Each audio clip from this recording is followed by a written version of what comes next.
We are, I believe, less than 2 months away from local government elections, and to continue that conversation, because there is actually quite a lot to get into, hopefully we could get it through most of it today. I have with me Opposition Senator Jayanti Lutchmedial to once again talk about, well, the importance of this, the next time the country has a chance to let their voices be heard. Good morning, Senator Lutchmedial. How are you doing?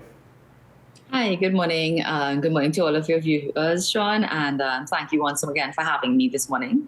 So now, you know, a lot is going on, one could say, with regards to the local government elections, potentially even more than we would have thought would have happened. I think that local government elections kind of tends to be the little brother to the general elections.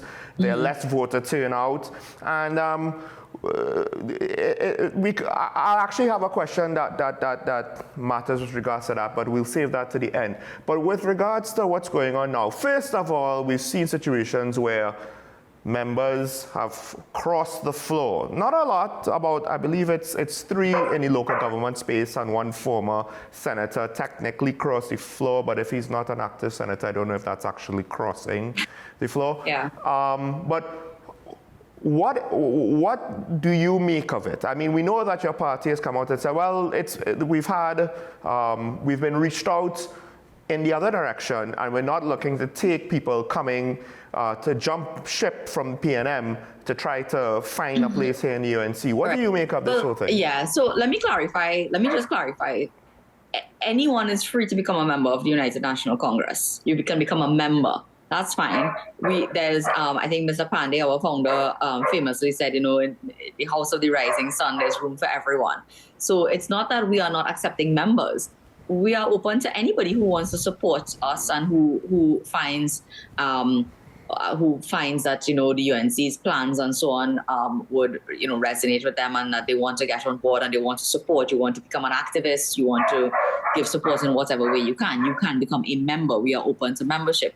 What we're not going to do, and what I think what the political leader is trying to be very clear about, is that we're not just going to pluck people out of positions within the PNM and put them into positions in the UNC as candidates and so on. We have a very rigid screening process for our candidates. We look at the history of the person who and what they have done whilst they will be, you know, involved in our politics and so on. And at the end of the day, I don't think our political leader believes that just because someone has, quote unquote, crossed the floor and created some sort of a hype in the media through their decision, that entitles them to any position within the UNC. We have, as I said, there's a process. We open members of the UNC and supporters with open arms. Of course, everybody, whether you're a member of a political party or not. I was never a member of a political party until I think 2015 or 16, but, you know, you can support whoever you wish. So we open all supporters, we open our arms to all supporters and even members if you wish to become a registered member of the party. But defecting and turning your back on another political party does not automatically entitle you to come into a position and to obtain a nomination as a candidate on behalf of the party within the UNC. So that's the first thing. The second thing, I think, is that, you know, when you're in government, you can do a lot that you simply can't do in opposition. There's a lot of interest for persons have in you know, their own upward mobility. And if you support a party in power, and I don't know if you're old enough to remember, there was a time when PIP was called a political party in Trinidad and Tobago because there were a lot of people who support PIP, party in power. And my take on this is quite simple. And our political leader has said, anybody who wants to go is free to go. We let them go with love. I'm not going to bad talk anybody, and I'm not going to bash their decisions. I'm not going to get personal and attack anybody. But my position is this. The PNM and the UNC have very different philosophical underlying principles. Our approach to governance is different. Our focus is different. Our policies are different. And if today, and I read where one person said, well, I made certain comments because I was on a UNC platform, but I had to say that because I was there. That to me suggests that you do not believe in the underlying philosophy and process and governance structure and policies of anybody. You are saying what you feel you have to say. When I stand on a political platform and I say that I believe that the PNM do not respect the rule of law, because those are the things that I speak of often, right? You will hear me say that time and time again. I don't say it because I'm on a UNC platform. I say it because I believe it. So for me personally, if I were to be upset, because some people are saying they're upset with certain things in the party, if I were to be upset with something in a political party, I may choose to remove myself. That's fine. But I cannot see how, if you believe in what you say, you could say something one day, and if you're upset because of some structural issue or issue within the party, which every party has, I mean, from a basic 4-member family structure all the way up to the largest corporations in the world, you may have conflicts and so on, right? You can't avoid conflict, you can manage it. But if you're upset about something, I cannot see how you could change your underlying philosophy and your core beliefs. That to me suggests that, and this is what I have a difficulty with, it suggests that you're not about nation building and progress and so on. You're about building yourself, and you're about your own personal advancement. And I don't think that you should insult the intelligence of people by trying to suggest that this is not about me, this is about the country, and I'm concerned about the country. Because you can't have one set of beliefs one week and another set of beliefs the following week and suddenly be concerned about the country. I think you're concerned about your personal upward mobility. And if that's what and that's fine. Everybody's in a different place in their life and everybody know what they want to pursue. But let's be honest with the population and say, well, this is about my, where I can go.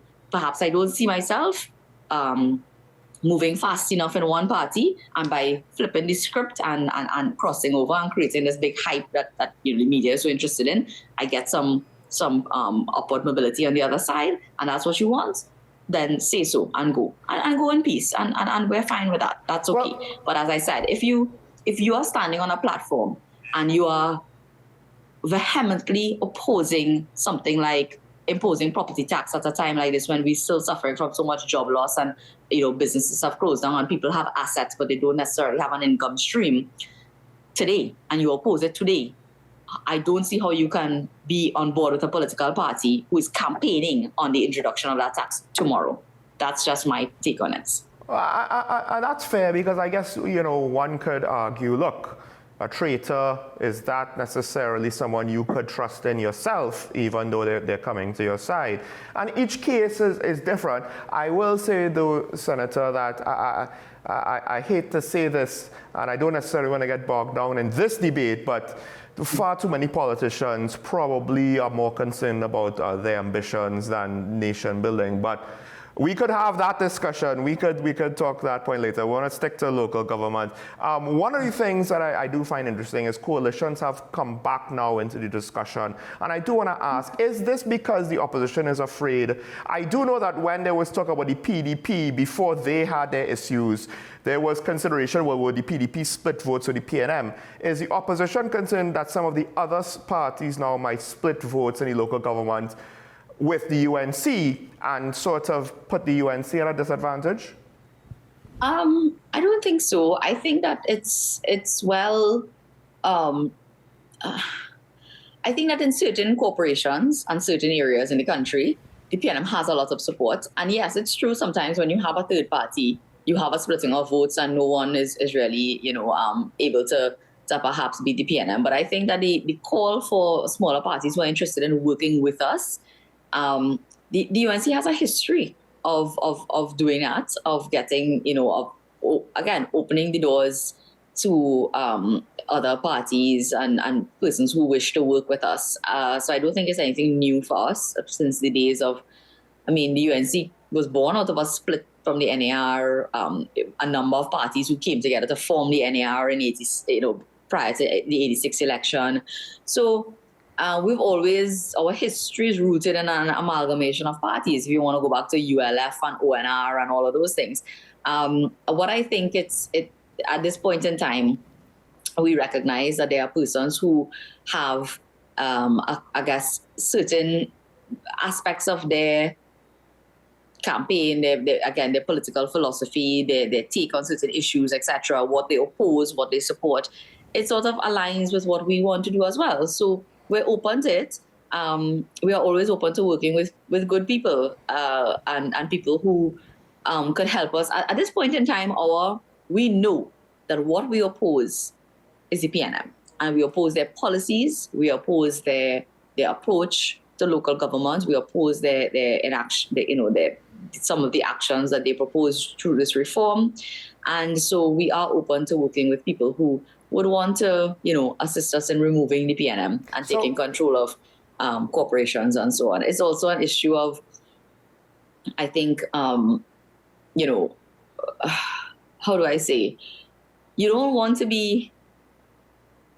I don't know that it makes sense that if people want the same thing, that you're all arguing for the same thing on different platforms. Right. Why not have a united platform? Like, why not? People always say they wish.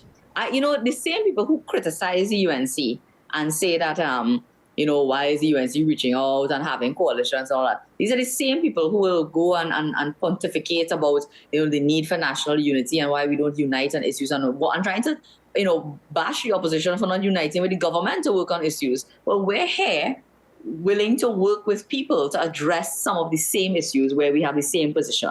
And I think that is nation building. That is putting the country first and actually wanting to take the strongest and most united stance against what we see as wrongdoing or poor policies and poor implementation by the PNM.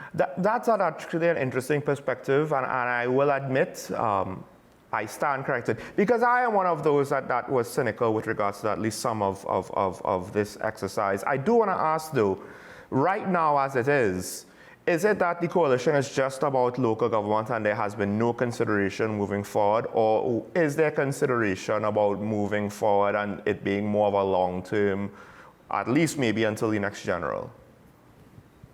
Well, that's not a question that I can answer. Okay, sure. Unfortunately, I am a senator, but I'm not part of the national executive of our party, and those discussions would take place at that level. At the leadership level of the party, really, not even the entire national executive, perhaps just at the leadership and very senior leadership level of the party. So I don't know. I really cannot say what would be the roadmap that they may be looking at, whether it is something that is for the locals or whether there would be consideration later on.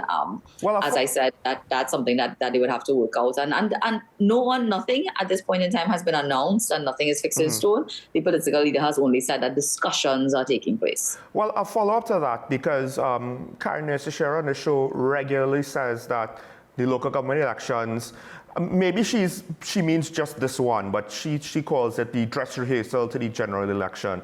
Is there any, would you say, just your opinion, because we have poor history, I think you could say, with polling, and while this isn't perfect, would you say that this upcoming local general election is particularly important because it might give us indications as to what the country is thinking, and this could be all the more reason for more people to vote so that, they could send a clearer message and not necessarily have a situation where less people vote and now we're kind of uncertain, what does that mean?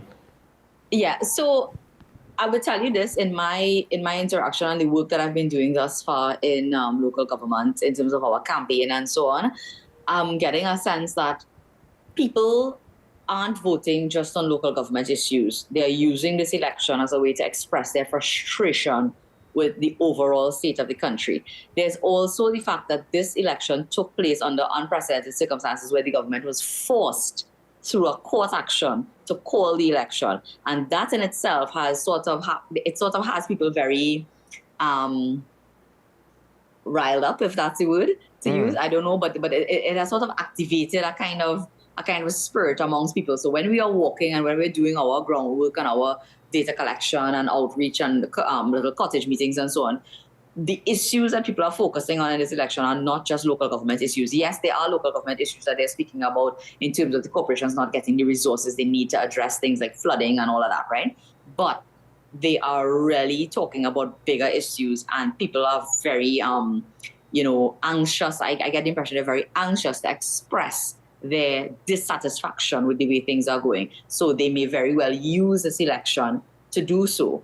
and that of course will make this perhaps as you say, as you call it, a dress rehearsal for the general. As I said as well, the fact that the government tried to put off the election and the fact that they use local government reform as a reason for doing so, yet they haven't rolled out the reforms, that is something that I think is in the mind of the electorate. And so they are also judging the government by that entire debacle that was created, and the having to come to parliament and do validation and all of that. So those things, I think, make this election, this local government election, different from elections of the past.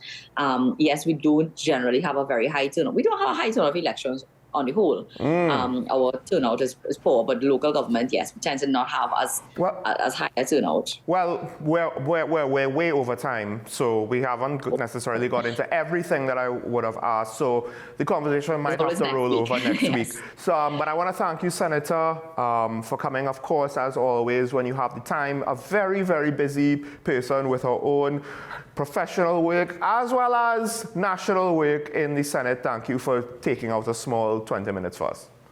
Okay, thank you very much for having me again. I'll see you next week. Next week, Senator.